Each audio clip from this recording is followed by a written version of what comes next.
அடிமையாக கொண்டு போன மனசாவை மறுபடியும் திருப்பி தேவனுடைய ராஜ்யத்துக்கு கொண்டு வந்தார். சோத்திரம். ஜெபம் பண்ணப்படுகிற போது எப்படி தேவனிடத்துல தேவனை சந்திச்சாச்சு, கர்த்தரை சந்திச்சாச்சு, அவரிடத்துல கெஞ்சுகிற ஒரு ஜெபம். சோத்திரம். அல்லேலூயா. நீ அந்த இடத்துல தேவனுக்குன்னு ஒரு பீடத்தை வைத்து ஒரு பலிபீடத்தை வைத்து அவரை சந்திக்கப்படுகிற போது நான் என்பி நேர சந்திச்சிட்டேன், அவரை பார்த்துட்டு என்ன பண்றேன், கெஞ்சுகிறேன். யாரு இடத்துல? கர்த்தரை கண்டுட்டேன். அல்லேலூயா. கர்த்தரை கண்டடையத்தக்க சமயத்தில் அவரை தேடுங்கள் சொல்லப்பட்டிருக்குது. நான் அவரை கண்டுட்ட ஒரு மனுஷனை போய் பார்க்கிறேன், ஒரு மனுஷனை பார்க்காம பார்த்துட்டேன், சந்திச்சிட்டேன். அப்ப சந்திச்ச பிறகு என்ன பண்றேன், எனக்கு கண்டிப்பா அது கொடுத்து அவரு சொல்லி என்ன பண்றேன், கெஞ்சுகிற காரியம். அல்லேலூயா. என்ன காரியம்? கெஞ்சுகிற காரியம். அப்படிதான் இந்த மனசாவை கைதியாக கொண்டு போகப்பட்ட அந்த பாபிலோன் தேசத்திற்கு கொண்டு போன அந்த மனுஷனை விடுவிக்கப்படும்படியாக கெஞ்சி செபிக்கிற ஜெபம். அல்லேலூயா. தேவனிடத்துல எங்கேனா அது அவருடைய ஸ்தலம், அவர் இங்கே வாசம் பண்ணுகிறார். அந்த இடத்துல நான் காண்கிறேன், அவரை பார்க்கிறேன், கெஞ்சி கேட்கிற ஒரு ஜெபம். அல்லேலூயா. ஆண்டவரிடத்துல கேட்கிற ஒரு காரியம். உதாரணத்துக்கு சொல்லப்படுகிற போது ஆண்டவர் சொல்லுகிற ஒரு சம்பவம், யாக்கோபுங்கிற மனுஷன் தேவதூதனோடு போராடுகிற ஒரு காரியம். அப்ப தேவதூதனோடு இடத்துல என்ன பண்றாரு, போராடி ஜெபிக்கிறார். எப்படி? ஆண்டவரே நீ என்னை ஆசீர்வதியும், நீ என்னை ஆசீர்வதிக்கவில்லையா உன்னை விட மாட்டேன்னு சொல்லி கெஞ்சுகிற ஒரு காரியம். அல்லேலூயா.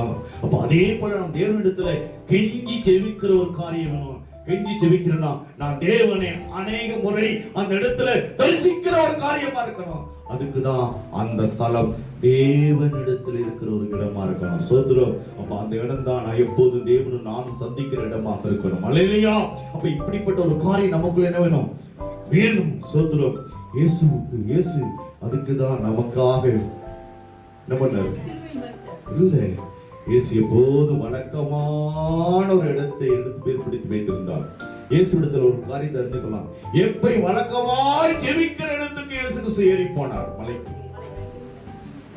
என்ன பண்ணாரு? வழக்கமா அவர் ஜெபிக்கிற இடத்துல, அவர் எப்பயும் போல சந்திக்கிற இடத்துல வழக்கமாய் சந்தித்தார். சோத்திரம். கடைசி நாள் வரைக்கும், அவர் கைதியாகிற வரைக்கும் அந்த இடத்துல போய் ஜெபம் பண்ணினார். சோத்திரம். அதே போல நாம் தேவனிடத்துல நமக்கும் எனக்குள்ள உறவுக்கு ஒரு இடம் ஒதுக்கப்படணும். அதுதான் தேவன் தங்குகிற ஒரு பலிபீடமா இருக்கணும். சோத்திரம். அந்த இடத்துல தேவனோடு சந்திக்கிற ஒரு காரியம் இருக்குமானால் நம்முடைய ஜெபம் அற்புதத்தை கொண்டு வரும். அல்லேலூயா. நம்முடைய ஜெபம் ஒரு அதிசயத்தை கொண்டு வரும். அல்லேலூயா. அதைத்தான் இந்த இடத்துல பார்க்கிறோம். அந்த இடத்துல 12ஆம் வசனத்துல இப்படி அவன் நெருக்கப்படுகையில் தன் தேவனாகிய கர்த்தரை நோக்கி கெஞ்சி தன் பிதாக்களின் தேவனுக்கு முன்பாக மிகவும் தன்னை தாழ்த்தினான். சோத்திரம். தேவ சமூகத்திலே விழுந்து கிடந்து தன்னை தாழ்த்தி, ஆண்டவரே இப்படியா இருக்கலாம் சொல்லி கெஞ்சுகிற ஒரு காரியத்தை பார்க்கிறோம். தன்னை தாழ்த்துகிற ஒரு ஜெபம், கெஞ்சி ஜெபிக்கிற ஒரு ஜெபம் வேணும். தன்னை தாழ்த்துகிற ஒரு காரியம் வேணும். சோத்திரம். எனக்கு எல்லாமே தெரியும், கஷ்டம் அது இருக்க. சோத்திரம். ஒண்ணுமே இல்லை, நம்ம ஒண்ணுமே இல்லைங்க, குப்பை. அவ்வளவு பெரிய ராஜாவா இருந்த தாவீது தன்னையே வெறுமையாக்குகிறான். சோத்திரம். தாவீது தேவனோடு சஞ்சரிக்கிற ஒரு மனுஷனாக இருக்கிறான், தன்னையே வெறுமையாக்குறான். அவ்வளவு பெரிய காரியம். சோத்திரம். ஒன்றுமில்லை என்பதை தன்னை தாழ்த்துகிறான். சோத்திரம். அற்ப புரோஜனமற்றவன் என்று சொல்லுகிறான். சோத்திரம். அப்ப தேவனிடத்துல தன்னை தாழ்த்துகிற வேலை, நம்முடைய தேவனிடத்துல நெருங்குற ஒரு வேலை. தன்னை தாழ்த்துகிற வேலையே தேவனோடு நெருங்குற ஒரு வேலை. நான் எந்த அளவுக்கு தாழ்த்துகிறோமோ நான் தேவனோடு நெருங்குகிறேன். சோத்திரம். வேற ஒண்ணுமே இல்லை, யோசிக்கவே தேவையில்லை. தன்னை தாழ்த்த நான் தேவனிடத்துல நெருங்கி கொண்டே போகிறேன். வேதம் சொல்லுது, அவர் சாந்தமும் நீடிய பொறுமையும் உள்ளவராக இருக்கிறார். மத்திய சுவிசேஷத்துல 28வது அதிகாரத்துல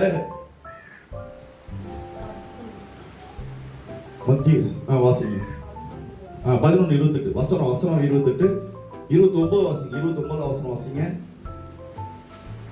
11 இல்லம்மா, அடுத்த வசனம் 29. அதுதான் என்னது, மறுபடியும் வாசிங்க. நான் சாந்தமும் மனத்தாழ்மை உள்ளவராய் இருக்கிறேன். சோத்திரம். நான் சாந்தமும் மனத்தாழ்மை உள்ளவராக இருக்கிறேன். அப்ப என்ன